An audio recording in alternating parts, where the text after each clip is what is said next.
안녕하십니까. 이번에는 박영선 목사님의 평신도를 위한 신학 입문이란 책을 소개하려고 합니다. 현재 이 책은 생각하는 신앙이란 제목으로 개정판이 나와 있습니다. 평신도들은 신학에 대한 일종의 두려움과 경외심이 있는 것 같습니다. 하나님의 말씀이 무엇인지 명확하지 않은 부분이 많아 답답함을 느낍니다.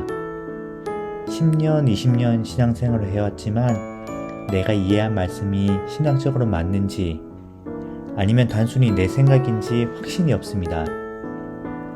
체계적으로 공부해보고 싶지만 신학은 너무 어렵게 느껴집니다. 그래서 평신도를 위한 신학 입문이란 제목을 봤을 때 조금은 부담스럽지만 입문서 정도는 읽어볼 수 있겠다고 생각했습니다. 책 목차를 보면 계시, 이성, 일반 은총, 특별 계시, 성경 해석 등의 주제로 나뉘어져 있습니다.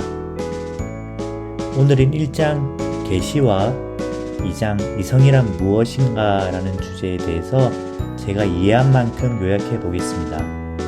인간은 이성이라는 인식기관을 통해 세상을 이해합니다. 우리는 시각, 청각 같은 감각기관을 통해 외부 세계의 정보를 받아들이고 이를 시공간 안에서 정리합니다. 이성은 이 정보를 합리적으로 가공하는 특징이 있습니다. 얼마 전 첫째 아이가 안경을 잃어버렸습니다. 월요일에 학교에 가려고 했는데 안경이 보이지 않았습니다. 집안을 모두 찾아봤지만 찾을 수 없었습니다. 그래서 집안이 아닌 밖에서 잃어버릴 가능성을 먼저 생각하게 되었습니다. 지난 금요일에 학교에 안경을 쓰고 갔던 것을 기억해냈습니다. 그래서 학교에 두고 왔거나 토요일에 갔던 슬라임 카페에 있거나 아니면 주일에 교회에 놔두고 왔을 가능성을 떠올렸습니다. 이렇게 우리는 시간의 순서와 공간의 연속성에 맞춰 생각을 합니다. 안경이 갑자기 10년 뒤로 가거나 서울에 나타났다고는 생각하지 않습니다. 물론 상상할 수는 있지만 그렇게 생각하면 일상을 살 수는 없습니다.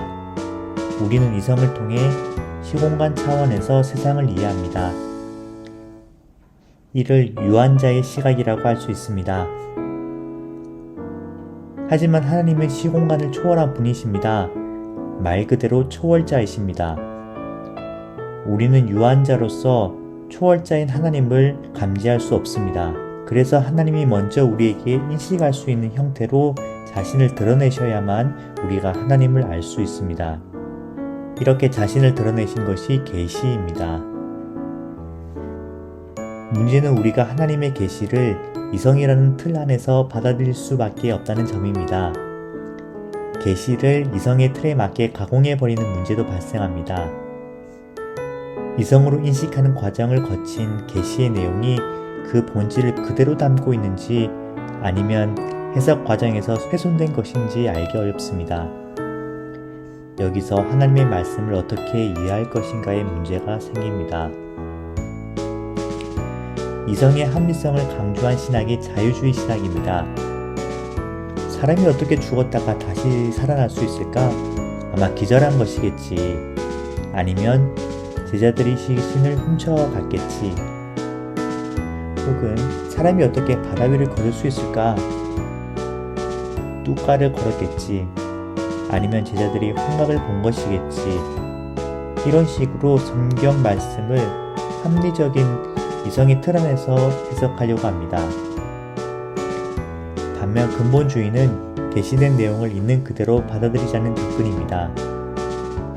침례냐 세례냐 따지지 말고 성경에 적힌 대로 해라. 바울 서신에서 여성은 침묵하고 남자에게 복종하라고 했으니 그대로 따라라. 이렇게 극단적으로 해석되는 경우도 있습니다. 결국 계시를 어떻게 이해할 것인가라는 문제가 남습니다.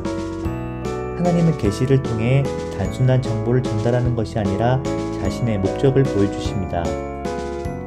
하나님은 영원한 목적을 인간에게 갖고 계시고 그 일을 추진하고 예수 그리스도를 보내실 만큼 이 일에 열심을 가지십니다. 우리는 세상이 언제 어떤 원리로 만들어졌는지, 왜 악한 사람들이 더 잘 사는지, 왜 누구는 택하고 누구는 택하지 않았는지와 같은 질문들에 대해 명쾌한 답을 듣기 어렵습니다. 여기서 신앙에 어려움이 생깁니다. 하나님은 역사 속에서 일하심을 보여주시며 성도들에게 그 일에 동참할 것인지를 묻습니다. 설명하고 강요하는 것이 아니라 우리 믿음과 인격적인 항복을 원하십니다.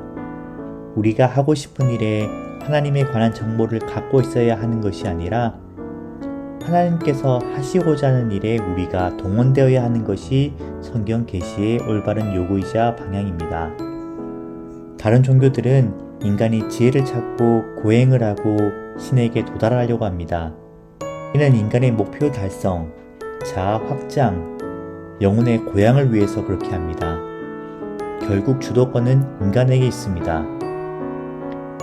그러나 기독교는 반대입니다. 신이 인간에게 자신을 드러내시고 그분이 이루고자 하는 일을 위해 인간에게 순종을 요구하십니다. 주도권은 하나님께 있습니다. 내가 했던 기도를 돌이켜보면 대부분 나를 위한 기도였습니다. 하나님 중심이 아니었습니다.